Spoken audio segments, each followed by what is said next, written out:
me talk about this. This is a project that I'm working on right now. As I mentioned to you earlier, I've been selling some work over in Hawaii. I've got a gallery on the Big Island, and they've already sold about 3 of my wall sculptures. So this is one that I've turned out of plywood. Now I've laminated 4 sheets of 3/4 inch apple ply together, which is just a good stable substrate. And then I mount my 6-inch cast iron faceplate here, put it on the back, the outboard of the one-way lathe, and I have a portable stand that I can move around, so I can turn this. And essentially I'm using plywood because I wanted to veneer it. So I'm trying to make a very stable substrate. The veneer that I'm using is curly koa, just an exquisite wood, very almost sacred to the Hawaiians over there.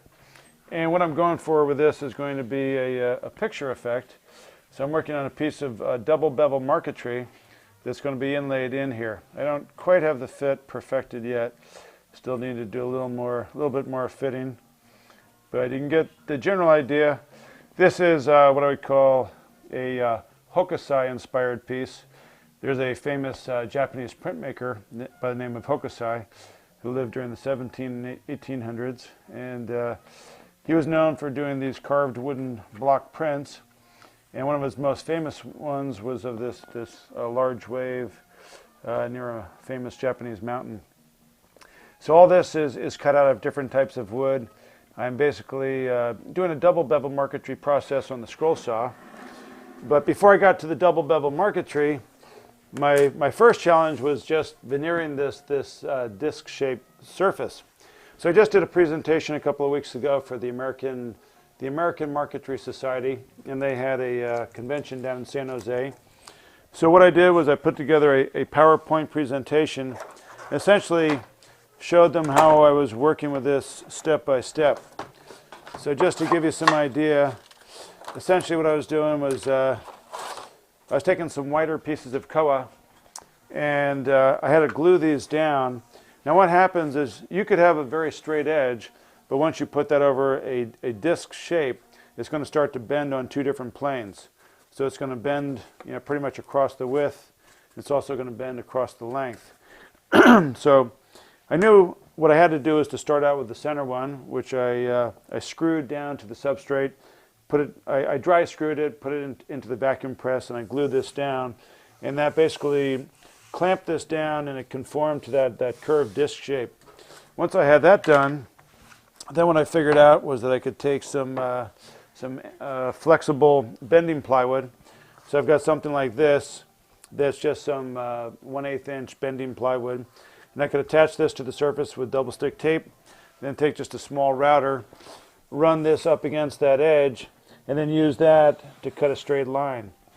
Then once I had a straight line cut, then I could take another piece and I could place this up against it and then hand plane it a little bit at a time until I got a fairly close fit. Then double stick tape this one down, use the same fence, run the router. And essentially with the router what I'm doing is I'm cutting both edges at the same time. So even though it looks like these lines are straight, they have a slight arc to it. But as long as this bit cuts through both pieces at the same time, then you basically get 2 arced pieces of veneer that match up. So that's just kind of in a nutshell how I went through the process of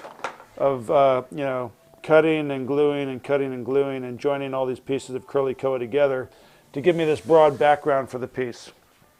And once I've got this glued down, then I can start on the process of doing my marquetry. And for the marquetry, I wanted some sort of a wood that was going to give me the color of the waves. So these pieces here are basically cut from some dyed maple. So this is some dyed maple. The maple, it's a quilted maple, and it's been resin impregnated with a blue dye.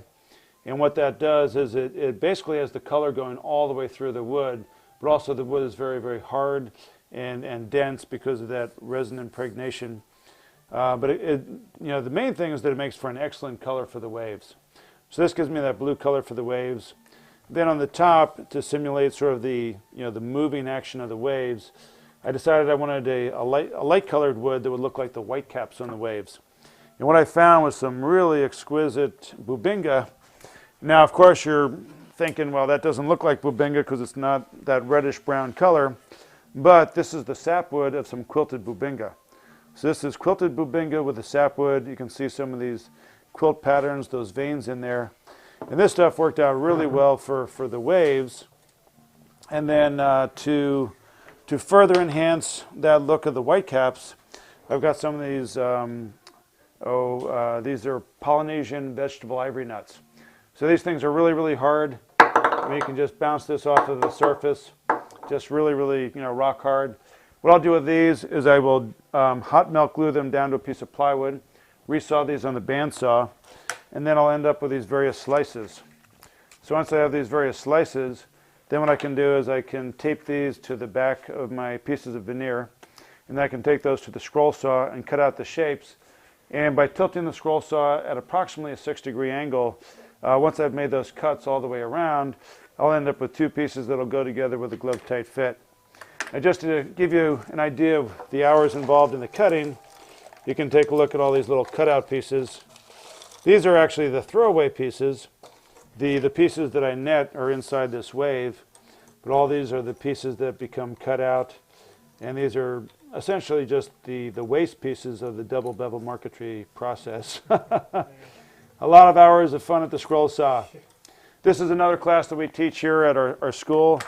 So my wife Victoria and I run a lot of classes throughout the summertime, and we teach this class, and people pick it up, and they're doing this right away. I mean, we got a lot of guys that come out here and they're like, wow, I can't believe I'm able to do this in, basically a 3-day class.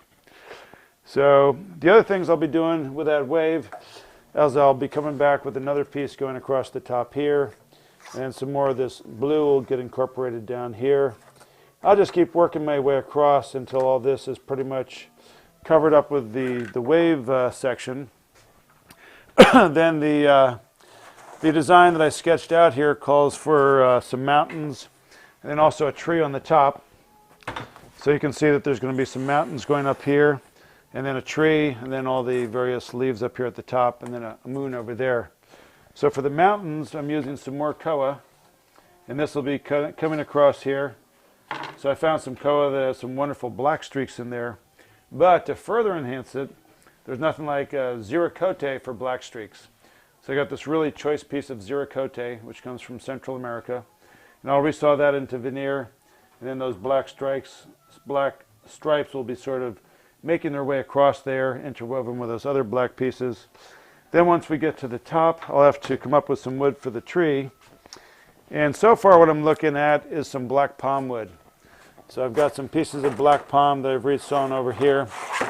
Now typically with the black palm, I'm looking for the end grain because I love that little dot pattern. But in this case, I think what would be more appropriate is to resaw it into veneer and then get some of these long streaks here that kind of look like the bark of a tree. So this would be emanating from the top of the mountain up here. And I'll cut all those out into scroll shapes so that they're sort of meandering about and looking like tree branches. And then on the top of those, of course, there's nothing like poplar to make it look like some leaves. So that's basically kind of the color composition. Obviously a lot of hours to go, but I think it's going to be a pretty cool piece once it's all done.